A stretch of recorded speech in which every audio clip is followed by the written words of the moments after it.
विधिमंडळ परिसरातील आपण हे दृश्य पाहतोय। त्या ठिकाणी पायऱ्यांवरती आंदोलन सुरू आहे। पावसाळी अधिवेशनात जनतेच्या हातात भोपळा देणाऱ्या सरकारचा धिक्कार असो असा फलक हातात घेऊन घोषणाबाजी केली जाते। सरकारचा निषेध केला जातो। या ठिकाणी पावसाळी अधिवेशनात जनतेच्या हातात भोपळा देणाऱ्या सरकारचा धिक्कार असो असा उल्लेख केलेला हा फलक,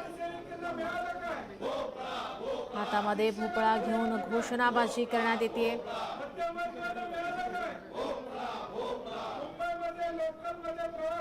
विधिमंडळाच्या या ठिकाणी पायऱ्यांवरती विरोधकांचं आंदोलन सुरू आहे। मध्यमवर्गीयांना मिळालं काय? शेतकऱ्यांना मिळालं काय? शिक्षकांना मिळालं काय? आशा वर्करांना मिळालं काय? अंगणवाडी सेविकांना मिळालं काय?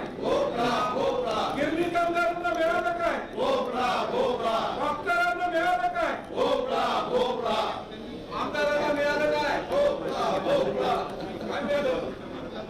कंत्राटी कर्मचाऱ्यांना मिळालं काय? गिरणी कामगारांना मिळालं काय? या ठिकाणी आपण पाहतोय विरोधकांचं आंदोलन। या सर्व घडामोडींवरती आपलं लक्ष असेलच, मात्र बुलेटिनमध्ये वेळ झाली इथेच थांबण्याची। पाहत रहा लोकशाही मराठी। लोकशाही मराठी, ऐका, पहा, जागरूक रहा।